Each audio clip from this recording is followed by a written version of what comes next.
A very good morning to everyone. I, Natasha, a student of fourth year BA LLB, on behalf of CMR University School of Legal Studies, extend a hearty welcome to all the dignitaries who have joined us today for the inauguration of the Center for Environment Studies, Law and Policy. In the words of Bernie Sanders, a good environmental policy is a good economic policy. Having said that, environmental quality in India has degraded during past 2 decades. This is because of the gap between the intent of the policy and the actual achievement. India's environmental problems are mainly due to its high population and limited natural resources. Over the years, together with the spreading of environmental consciousness, there has been a change in the traditionally held perception that there is a trade off between environmental quality and economic growth, as people have come to believe that the two are necessarily complementary. The need for conservation and sustainable use of natural resources has been expressed in Indian scriptures more than 3,000 years old and is also reflected in the constitutional, legislative, and policy framework, as also in the international commitments of the country. With this, we would formally begin the inaugural ceremony, for which I would like to invite Prithvi Shanoy, a student of first year LLB, to render the invocation song.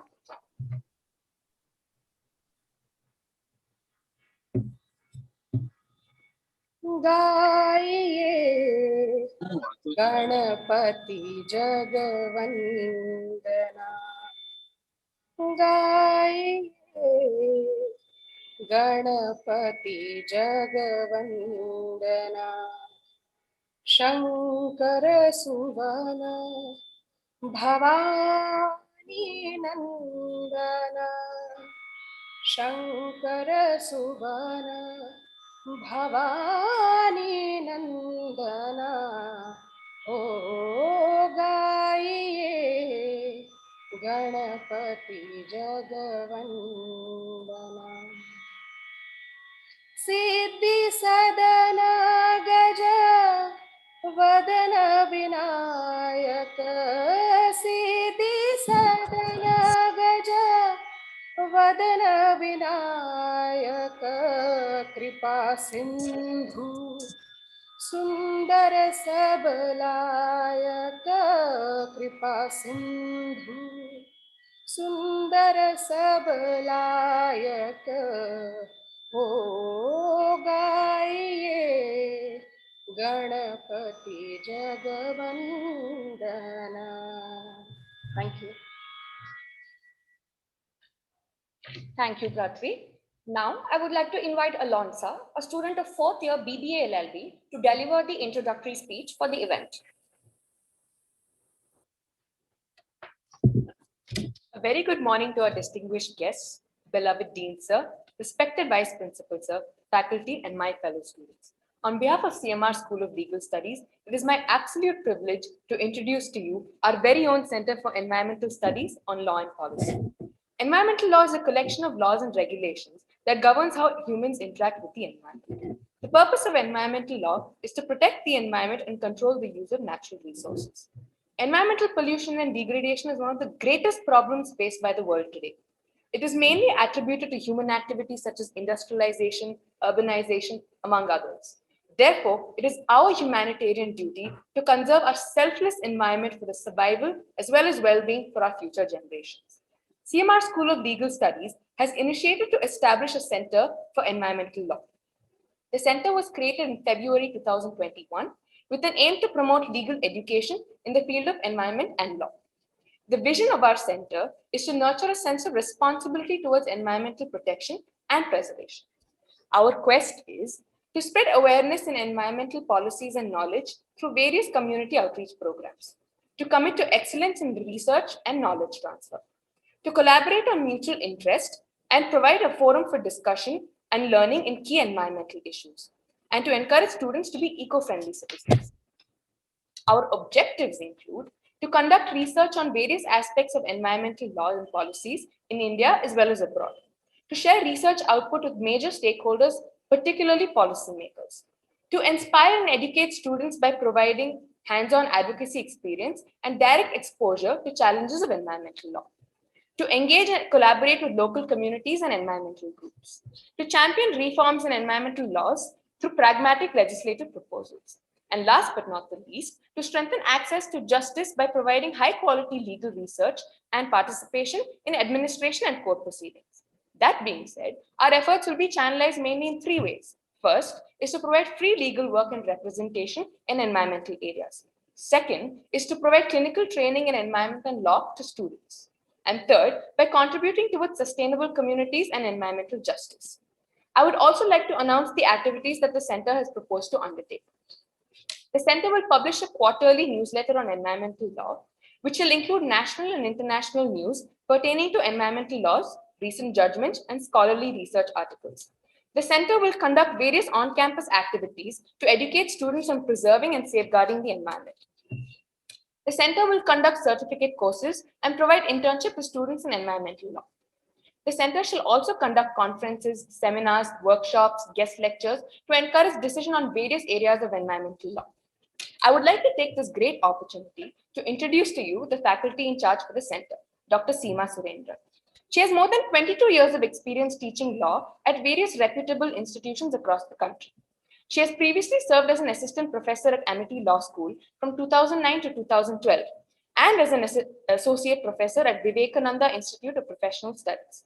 Ma'am also has several papers and publications to her credit. We are really privileged to have all the dignitaries grace the inauguration ceremony for the Environmental Center. I would like to conclude this introduction by urging all of you present here to be a part of the solution and not the pollution. Thank you. Thank you, Alonso. I would now like to call upon Anshika, a student of fourth year BBA LLB, to introduce our respected Dean, Dr. T.R. Subramania, who would be delivering the welcome speech. Our function is adorned by our beloved Dean, Professor Dr. T.R. Subramania, who is known for his futuristic vision and zeal to reform the society. An esteemed personnel being one of a kind, Professor Dr. T.R. Subramania has obtained his MPhil and PhD degree in the field of international law from the School of International Studies, Jawaharlal Nehru University, New Delhi. He has contributed ever since and acquired vast knowledge in the laws and legal system of the Gulf Cooperation Council and also in practical application of international law at municipal level. Further speaking of his contribution in the international level, he has served as the legal advisor to the Kingdom of Bahrain for over 7 years. His other contributions include Registrar, Administration and Evaluation and Vice Chancellor in charge at Bangalore University, along with Dean and Chairman of the Faculty of Law in Bangalore University. He was also the Vice Chancellor of Karnataka State Law University, Hubballi, and a Coordinator and Research Fellow at the Center for Regulatory Studies, Governance and Public Policy, and a Professor in the West Bengal National University of Juridical Sciences, Kolkata.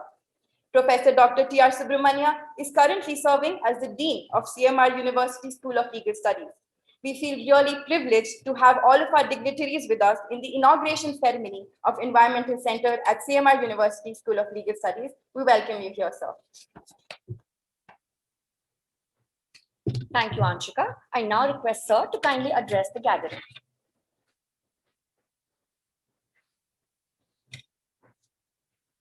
A very good morning to all of you, ladies and gentlemen.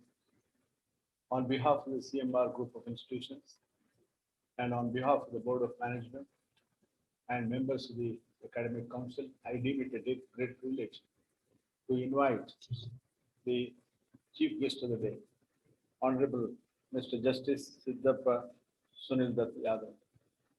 When we approached him, he was very kind enough to accept the invitation, and he has come here to deliver the inaugural address about the newly established Center on Environmental Law and Policy. I also welcome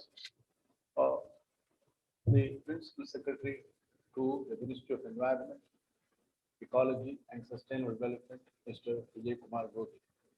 He is also the current Chairman of the Pollution Control Board as well. Sir, on behalf of the university and on behalf of our staff members, I deem it a great privilege to welcome you to this august function. We have another great person who is Dr. A.N. Ellappareddy.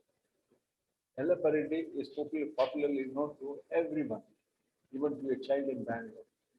He is generally called as the father of the environmental movement in Karnataka. And his contribution, especially in preserving the forests in the Bangalore University campus, is immense. It is being appreciated by everyone.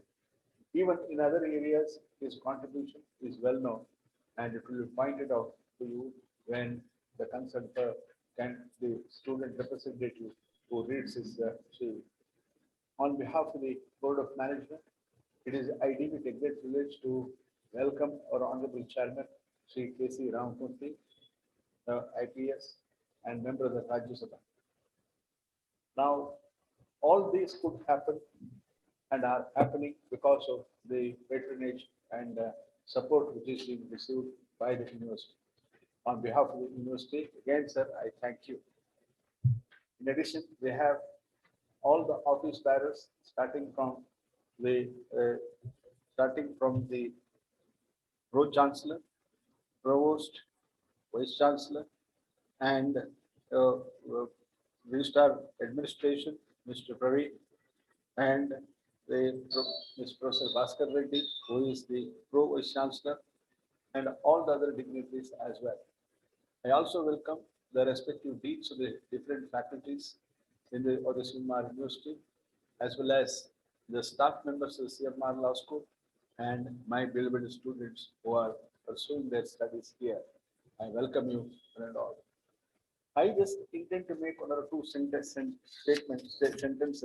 regarding the establishment of the center. Now, the center is very much essential, especially in an institution which offers legal education. Now, you might be knowing as students of law, the Supreme Court and the other high courts are solely responsible in establishing certain precedents. I can just tell you in a series of decisions, the Supreme Court of India went to the extent of pointing out that it is a super administrator and it is a policy maker and it is an educator in protecting and preserving the environment of this country. In addition to this, over the years, there were several rules and regulations that have been established. And these rules and regulations are of immense importance and very relevant, especially in the context of a developing society like India. I can just make a reference to these principles. One is relating to the principle of strict liability. Then afterwards, after the 1985 decision, again, the principle of absolute liability came to be established. Then the polluter pay principle, introduction of new technology, and the precautionary principles, along with the public trust doctrine and the other important principles in the area of environment. Over a period of time, after the passing of the Environment Protection Act in the year 1985, over 200 legislations relating to the protection of environment have come in. Now, most of the students of the present day who are going to be the future citizens of this country, senior citizens at the later stage, should know, and there is a responsible role, especially amongst them, in protecting and preserving the environment, especially the generation which come after us. And with this in view, we have established the center, and the university has agreed to give us the required support. It will be not only academic, but it will be empirical research as well. So with this, I welcome you, all the dignitaries and the students, to this August House. Thank you. Thank you, sir. I would now like to call upon Anshika to introduce our chief guest, Honorable Mr. Justice Siddhappa Sunil Dutt Yadav, Judge, High Court of Karnataka.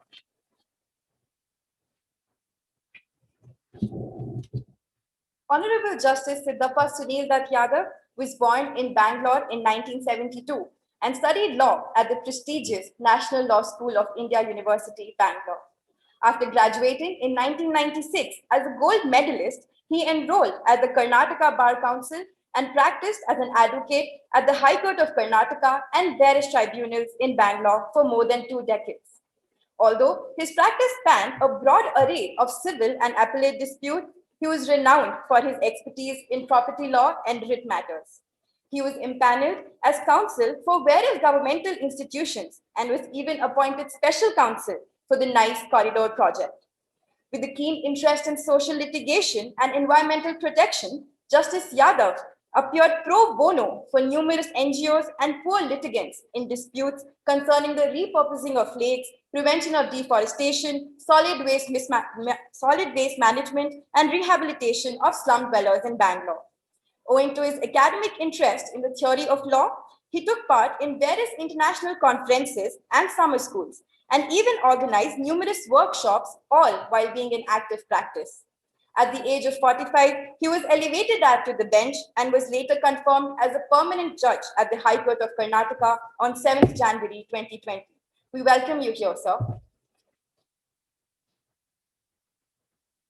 Thank you, Anshika. I now request Sir to kindly address the gathering.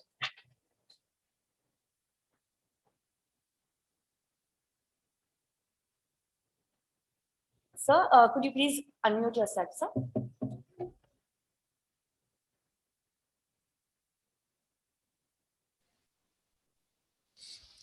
A very good morning to everybody, and I hope that everyone is doing fine in these times of the COVID pandemic. I would like to also pass my regards to Shri Vijay Kumar Gogi, the Principal Secretary to Government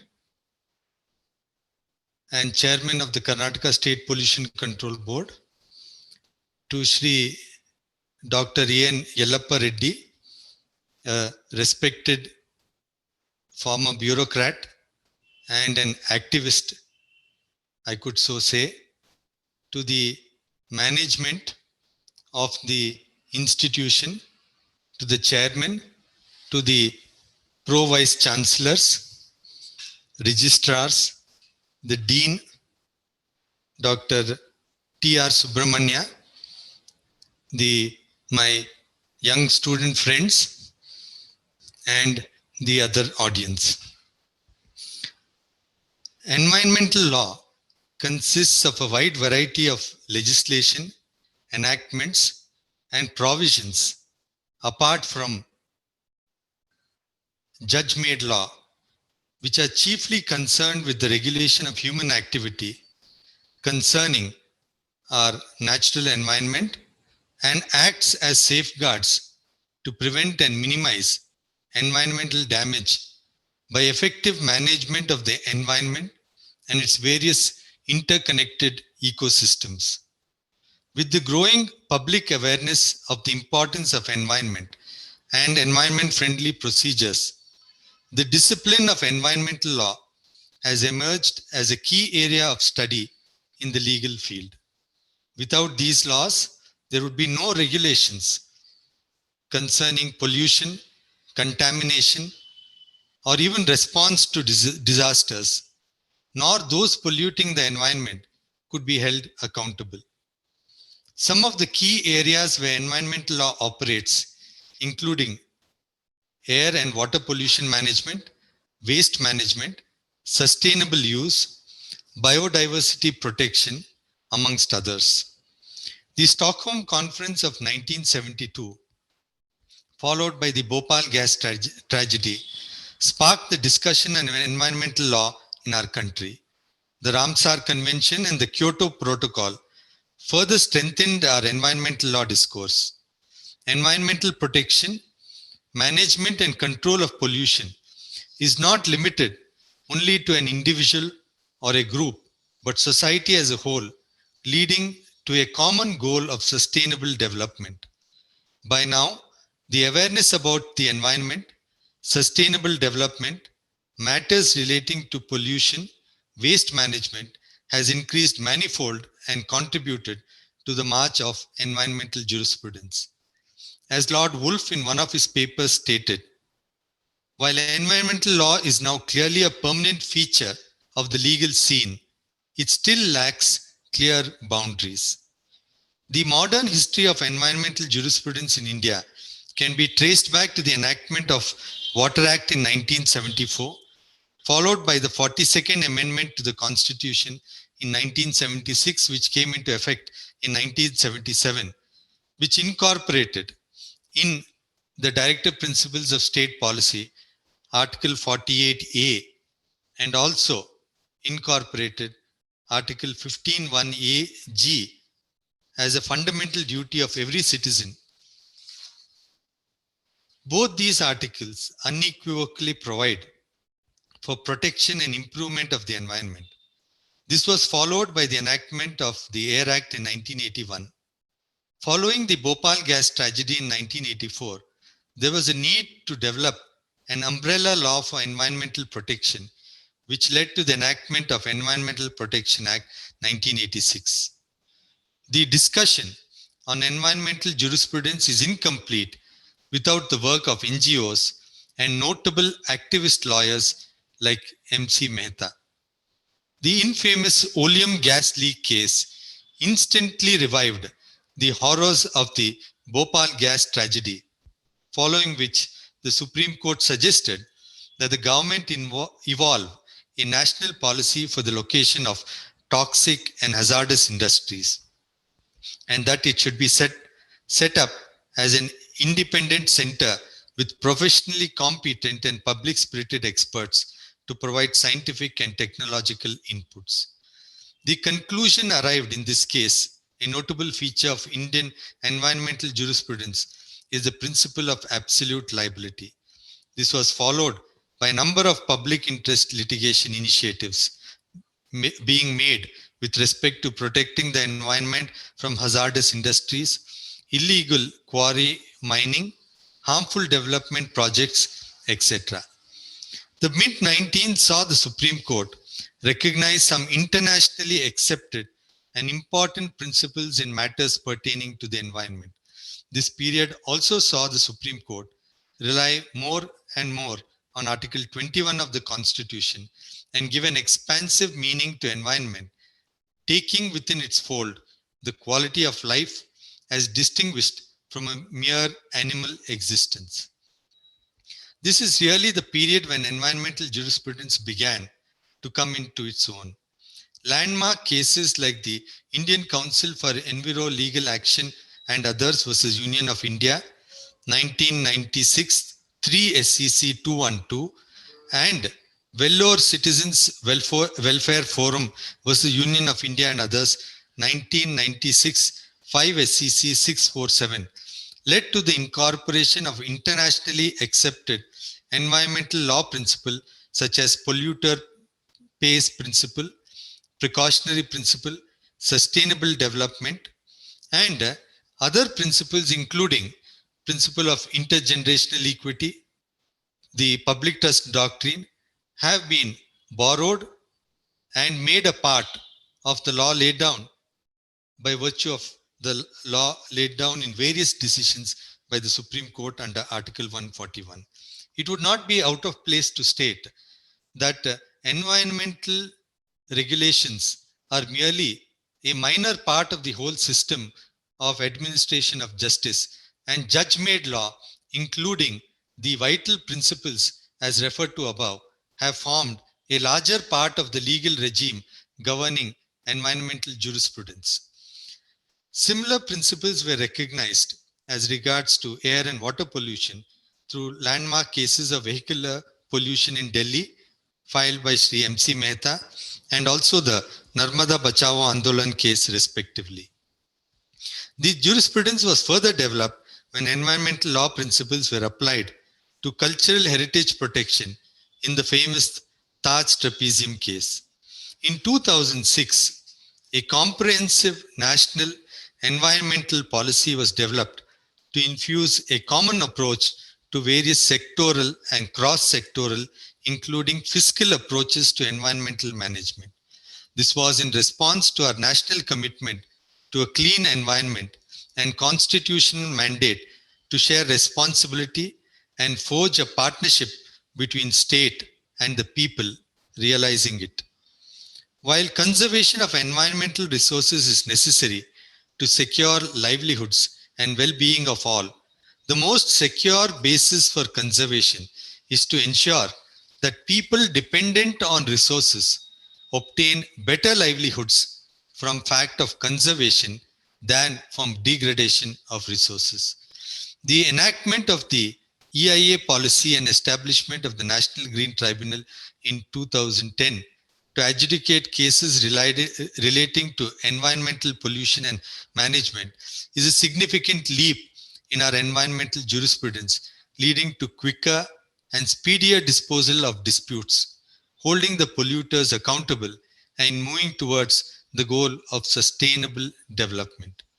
It is important that we recognize that environment is an integral part of our livelihood and seek to protect it. And in fact, we need to remind ourselves that without a good environment, our very survival is at stake. And this could be realized by merely reminding ourselves of the crisis in Delhi, where there is a difficulty of sustainable living or even breathing of fresh air. It would not be out of place to state that the debate of climate change is no more an amorphous debate. The recent breaking of and melting of the glaciers and what's happening in Delhi and its impact on environment is for all to see. And as they say, history would repeat itself. Pandemics, melting of glaciers, the decreasing quality of good air are some things we need to be acutely aware of. It is no longer for us to say that environment doesn't concern us, but is a matter of state policy. In fact, environment affects all, and this very survival of the human race is dependent on the environment, and no amount of overstating would be sufficient. We cannot destroy our environment and biodiversity in the garb of development. The field of environmental law is a continuously developing area and is through the work and activism of not only the state, but also the citizens, NGOs, and policy centers that would foster healthier discussion on the environmental jurisprudence. There are various environmental law and policy centers which have significantly contributed to the development of environmental law. The Environmental Law and Policy Center at Yale University and Columbia University have jointly developed the Environmental Performance Index, which assesses the performance of nations periodically on their efforts to make the global environment livable and better, pursuing the goal of sustainable development. It is important for us to have discussion on environmental policy in the developing world, and I believe that these centers will play a significant role in developing the policy by cooperating and collaborating with the state and central governments, various NGOs, and environmental activists. These centers can initiate discussion on environmental policy with regard to general public, spreading awareness about sustainable development and waste management. They can also participate in the EIA processes and prepare ground reports and alternatives to assist the ministry while granting clearances. Further, through conduction of a cross-jurisdictional study, these policy centers can recommend changes to our existing laws in order to incorporate best environmental practices and hence assist the government and other concerned organizations to develop the field of environmental law and policy. It is also my personal request that these centers must not merely remain as academic centers, but must become an active participant in the preservation of environment. And this can be ensured not only by mere initiatives to assist the government, but at a particular point in time to also facilitate judicial interventions through the Legal Services Authority of the High Court of Karnataka to ensure that environmental issues take the form of dispassionate but essential public interest litigations, calling for and inviting the courts in appropriate circumstances to intervene past directions and to enhance the quality of environmental justice in the country. To conclude, I hope this policy center fulfills its goals and objectives, and I wish all the best for their future endeavors. Hope that this would be a red letter day for the institution and a new beginning. And I would reiterate that this duty enjoined upon us under 48A cannot be left to be an amorphous duty of the state, but is to start by adhering and fulfilling the duty of every individual. And I would request that the best initiative that should be declared on this day is to make the campus a zero waste day. It would be a big effort and a big step, but a small step in the judicial, in the environmental justice system that we need to take conscious efforts to ensure that environmental justice is something that cannot be wished away. I would also request government and all the authorities, which are state entities, to be sensitive to the demands for environment, for it is no more something that could be stated to be debatable, but is the very foundation of the existence of human race. I thank the organizers of this function, and only hope that the aspirations with which the center has been started would graduate and become an eye-opener to the state and other law schools. Once again, I wish everybody all the best and thank everybody for giving me this opportunity to share my views with young minds who would graduate to become environmental warriors. Thank you. Namaste once again. Thank you, sir, for sharing your knowledge with us and for throwing light on some of the most important concerns regarding the environment, sir. And I would now like to call Anshika to introduce our guest of honor, Dr. A.N. Yellappa Reddy, environmentalist and former Indian Forest Service officer.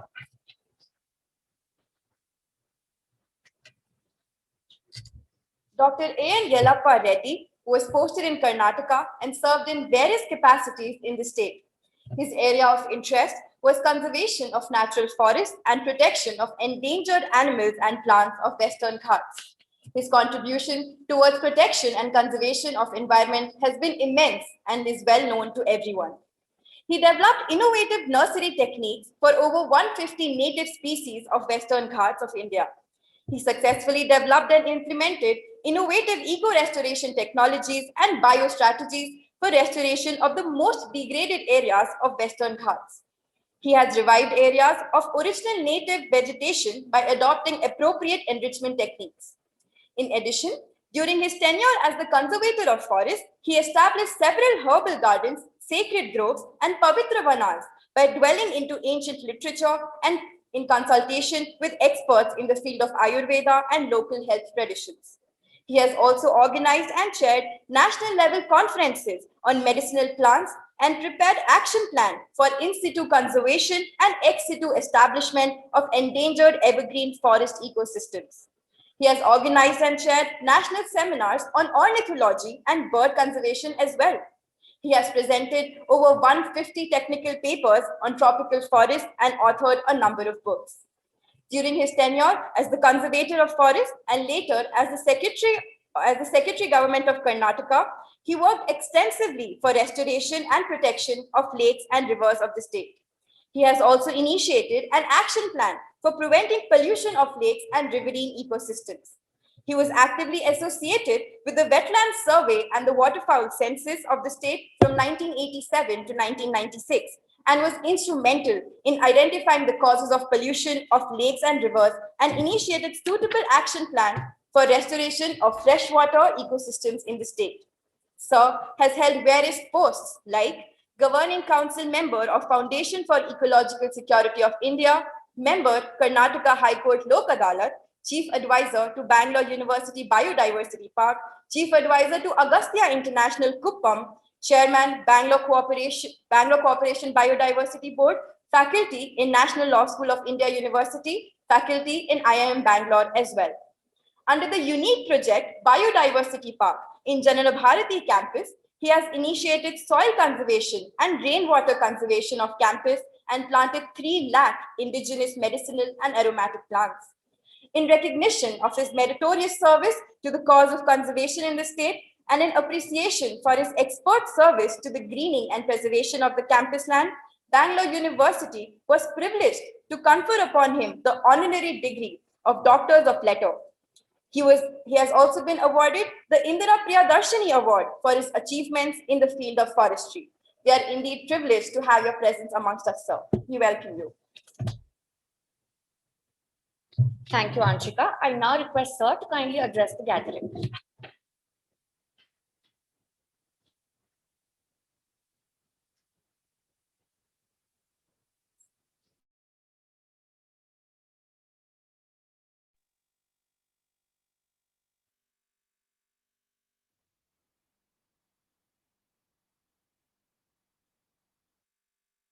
Namaste. Thank you very much for giving this opportunity. We heard just now Honorable High Court Judge, and very clearly he narrated the evolution of the environmental laws in our country. Now, as a environmentalist, as a forest officer, I will devote some time on certain things which we have not understood how our ancestors contributed for preservation, conservation, etc. I will commence my presentation with a poet, Eliot, has said that when asked about future of our civilization, when somebody asked about the future of the civilization, he said that internecine means fighting people, killing one another in the street. Civilization is crumbling, edifice destined to perish in the flame of war. We need to give meaning and significance to life. And we need to balance of life rhythm, etc. So that means in the present century, country to country, within the country, the civilization killing each other. In Bangalore city itself, every day we can see in the newspapers how many deaths taking place. For this sort of a brutal behavior, the environment plays a very important role. Very, very important role because of the polluted air we are breathing, polluted food we are eating, and various other modern civilized life conditions. In this occasion,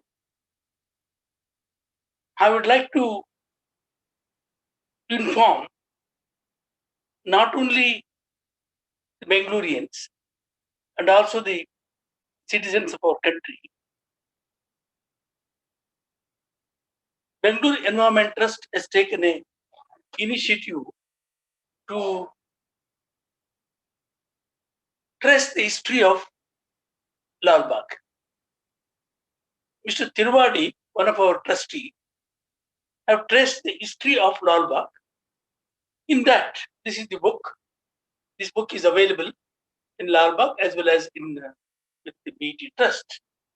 I was, as a forester, I was surprised to see more than 15 civil surgeons, right from 17th, 18th, 19th century, 2-3 centuries, documented the natural resources found in our country, and also they had access to the biodiversity of other country. Very eminent civil surgeons devoted their life not to practice as a doctors, but to promote conservation of the biodiversity. These 14 civil surgeons who had extraordinary privilege and opportunity to serve in Karnataka state, in my old Mysore state. So our Maharaja, as well as Tipu Sultan and Hyder Ali, and even earlier, they have given enough scope for them to identify the biodiversity of the tropical country, not only in Karnataka state, especially in Karnataka state. They have documented. Amazing. My appeal to all the law students, you must read this book. How they were able to understand the intricacies and the information, how life is interconnected. Then the person who built Bangalore city, Mr. Kempegowda, around 14th and 15th century. I have also published an article in English. If you go to the Facebook, you can read about the contribution of Kempegowda in 15th century, 14th, 15th century. About Bangalore, which is its elevation is around 3,000 feet, where there are no rivers. He has recognized the important thing for civilization or human beings to survive or economic prosperity. Most important thing is stuff of life. Stuff of life means water. The number of tanks he built, and also the way he connected the community. There was no law, there was no forest law, there was no environment law, nothing of that kind. But still, the importance he has given, you must read how he connected the last person of the community, the agriculturist, to a bangle maker, to Smriti, and various segment of the society who contributes for economic prosperity, who maintains the ecological health. Then I will switch over to the present crisis of what happened in Shivamogga, what happened in Uttarakhand, in Uttar Pradesh. So, in Uttarakhand, there's somebody have traced the history where the location where the disaster happened about a week back, our ancestors has designated that area is the most important sacred area. And they have mentioned that Lord Ishvara nurtures Devdar trees. Lord Ishvara and Parvati nurtured Devdar trees by feeding a breast milk. That is the law. That was not a law, an legal law or enactment. The law is the goddess Parvati nurtured the Devdar trees. Then what happened? The Britishers cut Devdar trees recklessly by converted them into sleepers. So like that, destruction started there after British Empire. But among the Britishers, there are very excellent persons who fought for forest conservation. If you read the history of Lalbagh, you can see that Kilgoran, about 30 years of his life, Kunmigal, 30 years of his life, they are spent in Karnataka state Glengoran being a doctor, he said that he was the first doctor convinced our Maharaja to stop shifting cultivation in the tropical forests, which is highly ruinous. Look, forest is not just a forest. Forest means it is not timber, forest, the wildlife, etc. So there, Glengoran convinced them shifting cultivation is something very ruinous, the watershed. All your rivers will dry up if you destroy the forest. Then E.P. Stebbing has published a series of articles. The product from forest is not forest, it is only the water and oxygen. It is in the 18th century. First Inspector General of Forest, Brandeis, Forest Department was established. Then Brandeis visits Karnataka state, or Mysore state. He has seen the Gundutopus connected to a Gramadevata, conservation of the in situ biodiversity of each location. They respected Kularukshas, then Sthalarukshas. What is Kularuksha? Means every race has got responsibility to protect. That is the unwritten law. Sthalarukša means whatever this community of plant species which is growing, it is their duty to protect that biodiversity of the location. That is called Sthalarukshas, Kularukshas. Then after understanding this Buchanan, then Brandeis, etc., they deputed Von Somers from London to come and see the methods of conservation protection. Then now the present situation of our lakes, there we have filed several writ petitions. Very recently, I have filed a writ petition in the Supreme Court about the dilution of EIA Act, Environmental Impact Assessment Act. Completely, they wanted to remove the EIA Act, more or less. So anybody can come and establish an industry. If at all, if there is any harm to the community, then the government will fine and regularize that industry.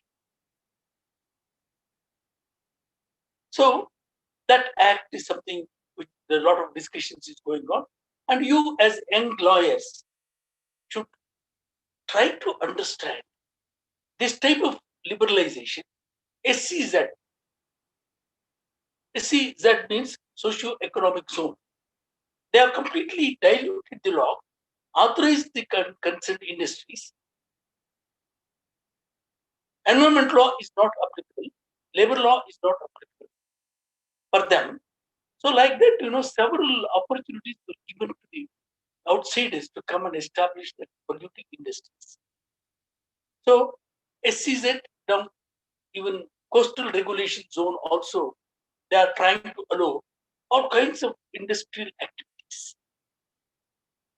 Probably our young lawyers may not be knowing, in 1940s, 30s, when government of Karnataka wanted to establish MPM, Mysore Paper Mills and Bhadravati Iron Factory, one of our forest officers, Prabodh Mutada, when government of Karnataka taken a decision to establish these industries, he said that in open meeting, finish. Malnad forest will be destroyed. And he walked out. So because the slogan was, industrialize or perish. If you don't industrialize, you will perish. Now, industrialize and perish. What is happening to the MPM lease? MPM lease is given to the paper mill, and they converted Tirthali forest into an excellent watershed area for Tungabhadra, into monoculture. Now, MPM has gone, loss. Now they are again trying to renew the lease. I appeared on behalf of the petitioners in the Honorable Court Hall number 1, I was pleading about explaining to the court or to the Chief Justice. Present Justice Nagaratna was there with the Chief Justice. I was trying to convince about the violations of the MPM these conditions, cross violations, violations after violations, destruction after destructions. Now, again, from last week,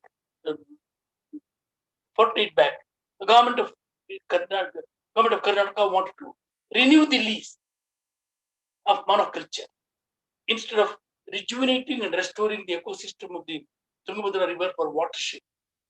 And also in round about Shimaga, in Bhadravati, and in Bhadra Dam and Gajnur Dam, the blast has taken place. The people were talking about the age of the dams and this type of granite quarrying with the allow. What is going to happen to the dam? It attained about 50 years and its age is gone. At any time, any moment, these dams will breach. So all these things are going on, but still, broad gauge lines, 6-way lines, entire Sayadri Hills is being butchered. They're cutting more than lakhs and lakhs and lakhs of trees for formation of the roads, for formation of the railway bridges, for construction now. Recent decisions. So environmental laws are there, plethora of laws, but how effectively the laws were implemented. So these are very, very important critical issues too.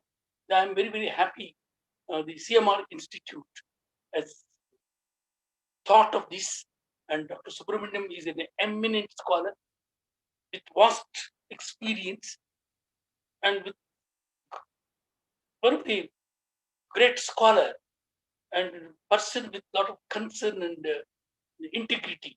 I'm sure that he will make this institute a good institute like National Law School of India University to address and to draw the attention of the youngsters, and the future is in your hands.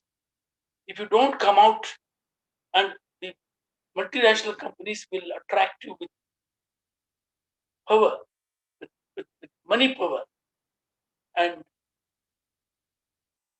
with all perks and facilities. So don't get attracted for that and get into this. I'm very happy to inform you. I have filed more than about 3 to 4 public litigation petitions to the High Court. None of the lawyers have demanded money from me. I'm very happy.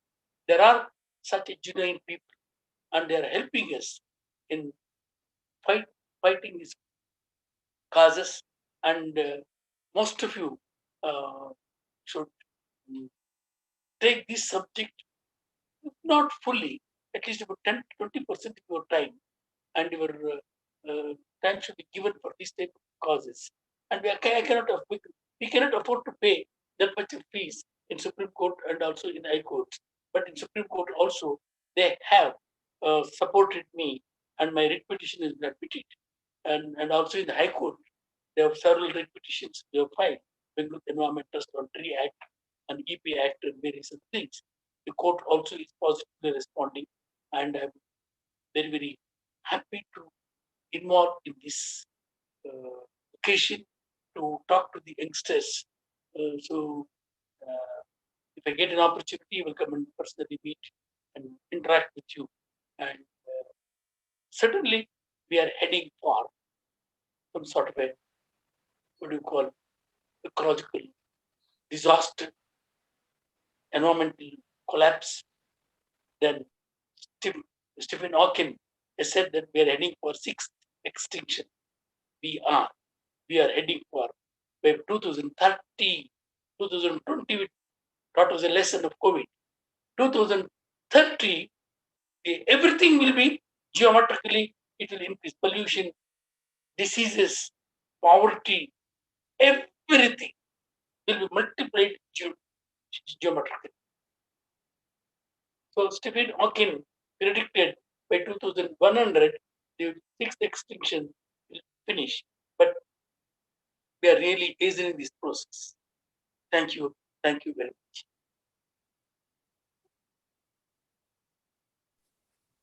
Thank you, sir, for sharing your immense knowledge on the subject matter with all of us. At this juncture, if the participants have any questions, they can Yeah, I will drop them in the chat box, and the same will be taken up later. Moving on, I would now like to call upon Anshika to introduce our guest of honor, Shri Vijay Kumar Gogi.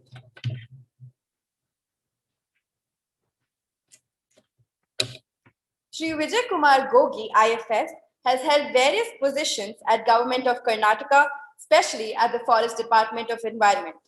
He has been the Registrar Administration at Karnataka State Law University and is currently the Principal Secretary to Forest Department, Government of Karnataka, and also the Chairman, Karnataka State Pollution Control Board, Bangalore. We welcome you here, sir.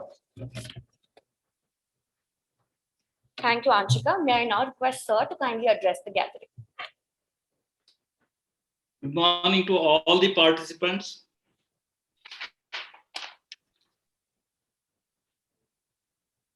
Honorable Mr. Justice Siddhappa Sunil Dutt Yadav ji, my former senior colleague, Mr. A.N. Yellappa Reddy sir, another former colleague of mine, Sri K.C. Ramamurthy, Chairman CMR Group, my friend and senior colleague, Professor Dr. T.R. Subramanya. He was Vice Chancellor of the university where I was a former registrar there. Thank you for this opportunity given to me.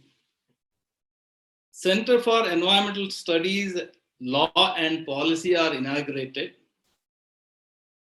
Law and policy are not completely understood unless we understand the basic elements of environmental science. It's very important to cover the fundamental aspects of environmental studies. So I hope the center will endeavor to give basics of environment to the students who pursue their Environment Act and policy as their specialization. All of us know this planet is unique because it has got environment which can support life. It is the only confirmed place where the life exists. All of us understand everything, but we do not act for the requirement of the situation. All of us know modification of the Earth's surface and changing the terrain artificially leads to destabilization of the structure of the Earth's surface. To regain the stability, Earth reacts and other forces like water and air helps to regain that stability. The reaction is violent and devastating. As earlier mentioned by Honorable Justice, the recent flood at Tapovan and downstream is one of the corrective measures Earth has taken. We have destabilized the Earth there. It has taken a corrective step. We have seen such disasters in Kerala state in the recent past and Kodagu district as well as in other Western Ghat districts. The major reason for such things is disturbing the surface of the Earth and modification of surface of Earth, that is topography. We convert hills into plains and then create hills out of nothing. And then the forces like water and air, they act on these things and then again try to establish equilibrium, and the process is very disastrous. Olden day saying is there, forests pave way for civilization and civilization paves way for desertification. These are the wisdoms of the world some 2000 years back. So they had understood too much of a civilization will lead to degradation of environment, and for again to get back that environment, earth will react and land will be converted into desert. People abandon that area. After abandoning that area, again life will revive there. We all know so many civilizations flourished in the past, and when the civilization crossed the limit of carrying capacity of that area, the civilization got turned into a kind of desert or a kind of abandoned place. Then after leaving that place, once the man withdraws his hand, the life and life support system revives on its own. World's biggest temple, like Angkor Wat, which is found in Cambodia, was undetected. Once a most civilized place lost its civilization, once it crossed the carrying capacity, when nature came back, it was covered with thick forest, and such an ancient temple was rediscovered. Why I am telling is, civilization after civilizations have been destroyed by crossing the carrying capacity, not caring for the environment. Now we are in a very dangerous phase where we have understood that 357 river stretches of India are polluted. 124 cities of India are having unacceptable air quality. And then Karnataka shares 17 river stretches which are polluted and 4 cities which have got unacceptable standards of air. The development which we take up, unless it is a sustainable development, it will lead to degradation of environment. Like Honorable Justice spoke about evolution of environmental laws, policies, acts, and rules. Similarly, Dr. A.N. Yellappa Reddy sir, he touched upon unwritten law of traditional and cultural practices which were valued by our elders, which have not been followed right now. The religion, culture, tradition, act and rules, they will remain on paper, and if we show only symbolism, nothing will change in the society unless we have got wisdom of changing our own life. Should be sustainable. More and more tree-based activities have to be done to restore the soil carbon in the land so that it hosts enough of greenery.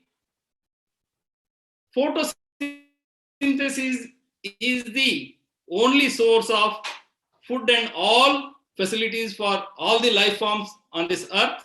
We have to see that continuous photosynthesis happens all over the world and it goes on unhindered.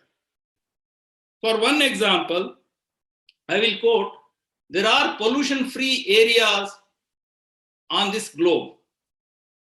those are forest areas.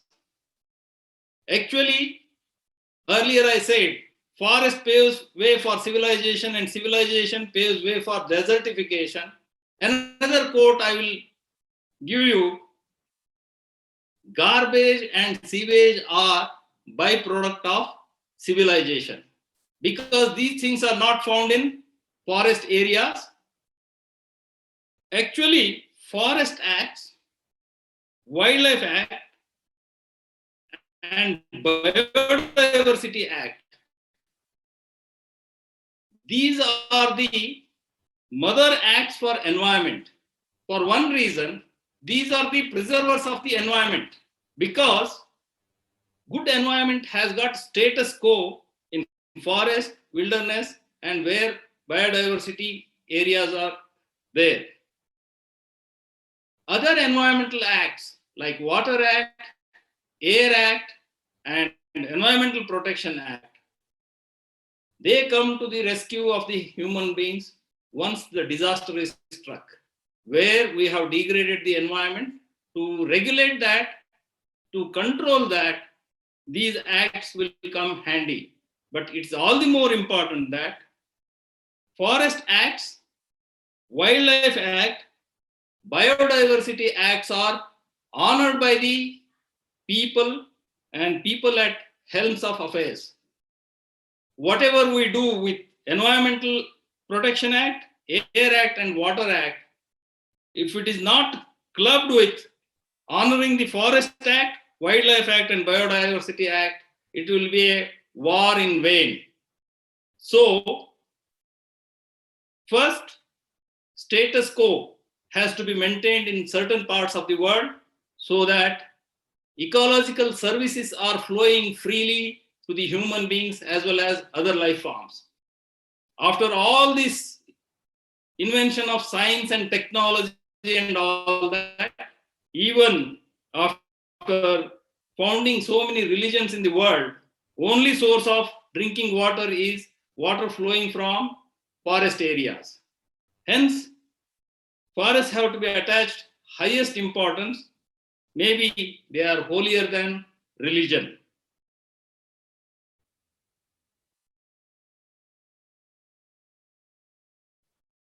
Now, we have got burden of rectifying the things done by ourselves.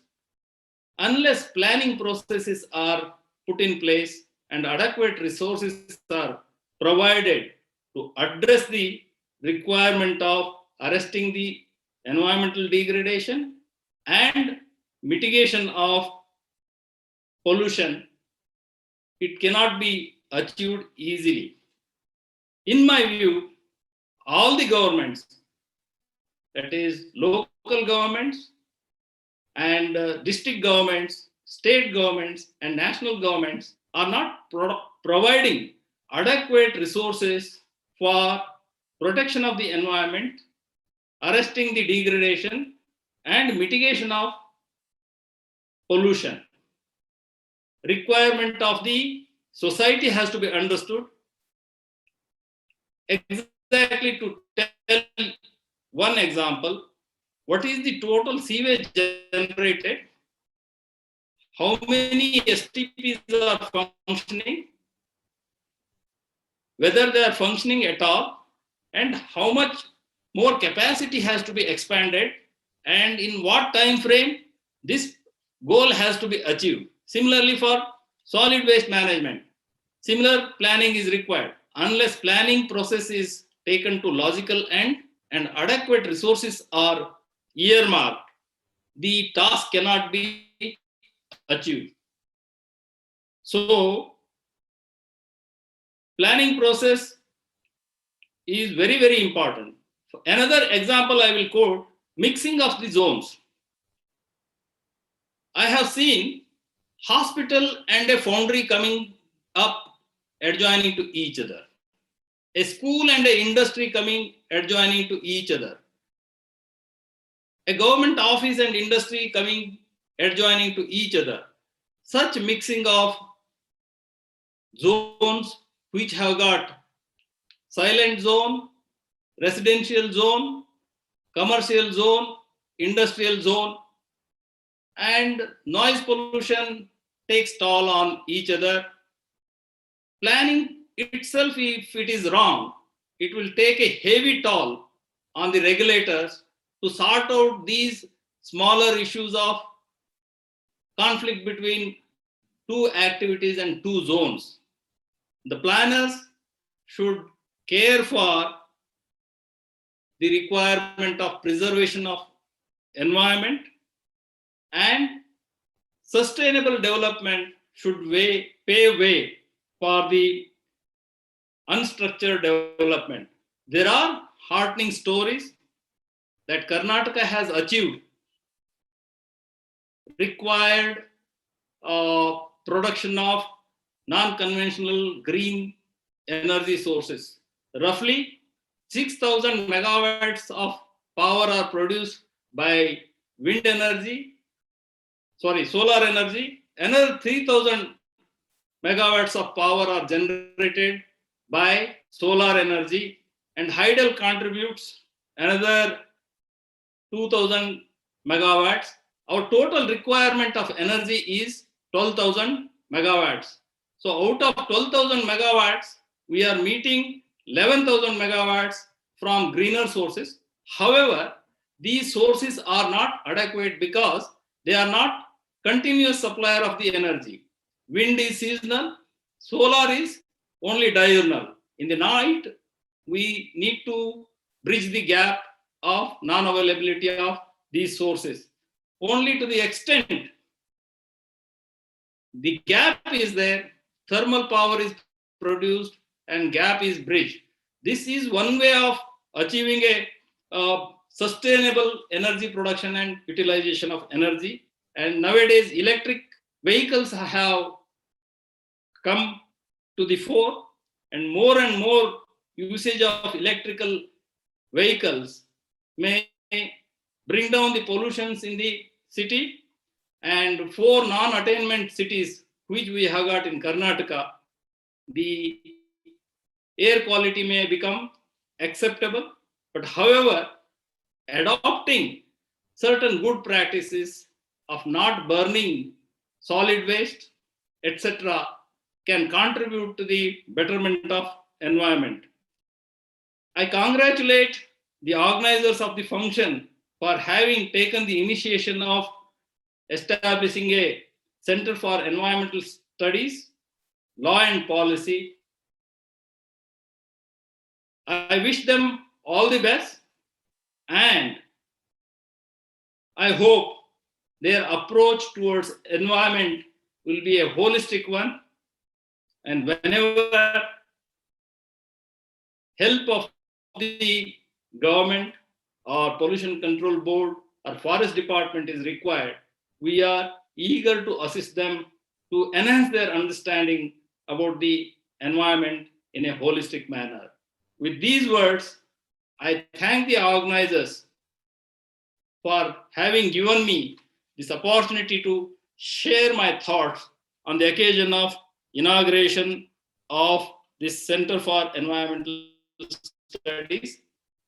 And it is a privileged forum because Honorable Justice Siddhappa Sunil Dutt Yadav Sir, Dr. A.N. Yellappa Reddy, Dr. K.C. Ramamurthy, Dr. T.R. Subramania, like illuminaries are part of this forum. I am grateful to the organizers as well as the distinguished dignitaries for having given me this opportunity. Thank you, one and all. Namaskara. Thank you, sir, for sharing your knowledge with all of us. Now, I would like to call Alonsa to introduce our respected Vice Principal, Professor Vijay Praneshwaran, who would be delivering the vote of thanks. It is my great pleasure to present to you all our Vice Principal, Professor Vijay Praneshwaran. After completing BAL LLB, Sir got on the rolls of Karnataka Bar Council in the year 1999 and joined the chambers of Mohammed Associates. He went on to practice as an independent advocate and handled matters across numerous streams. He has completed his LLM in Constitutional Law alongside MPhil in law. He served as a guest lecturer in KLE Society of Law for a couple of years and joined CMR Law School as a full-time faculty in the year 2006, after which he was promoted to the post of vice principal in the year 2007. Currently, Sir is pursuing his PhD from Bangalore University on the topic of a study of laws relating to armed forces and the protection of human rights in India. Under his guidance, n number of students have been passing out every year with great character and enthusiasm to contribute as much as he did. Thank you, Alonso. I now request Sir to kindly propose the vote of thanks.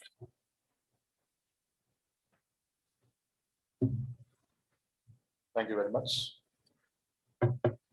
Indeed, we have come to the end of only this inaugural program. Inauguration is done and lots more to be done ahead. We are very thankful to Honorable Mr. Justice Siddhappa Sunil Dutt Yadav, Judge High Court of Karnataka, for sparing his valuable moments, joining us and inaugurating this center. Thank you very much, Your Lordship. And as this Lordship exhorted us that this will not only remain an academic center, but also be an empirical one in trying to contribute to the protection of environment. I once again thank His Lordship for having inaugurated the center. Thank you, Your Lordship. We are also very grateful to Dr. A.N. Yellappa, rightly pointed out by our beloved Dean as the father of environment movement in Karnataka, for espousing the cause, emotionally espousing the cause of environment. I think especially in Karnataka, we have been hearing a lot, and the concept of environment, being environmentally aware, goes a lot to Dr. Yellappa for having aroused the awareness among everyone, all the stakeholders, and across the cross section of the society. Thank you, sir, for joining us. And it is indeed our privilege that our center is being inaugurated in your presence. Thank you very much, sir.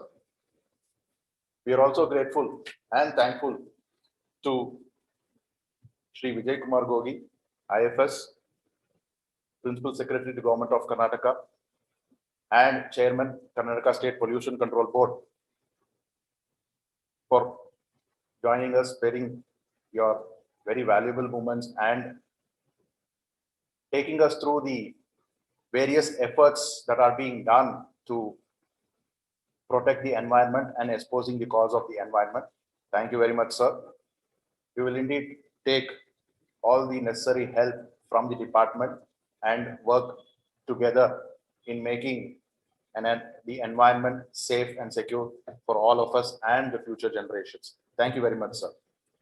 I'm also grateful to the management, especially our chairman, our beloved chairman, Shri K.C. Ramamurthy, IPS retired, Member of Parliament, our beloved President Madam, Pro Chancellor Shri K.R. Jaideep, Provost Dr. Trista Ramamurthy, the management who has always been supporting us in all our endeavors. In fact, this is the second of the three centers that our beloved Dean has envisaged. The first one, Center for Studies in Alternate Dispute Resolutions, were inaugurated 2 weeks back. We have one more center on women's studies, which will be inaugurated shortly. So these centers will be the vibrant and face of the institution in exposing the cause of society.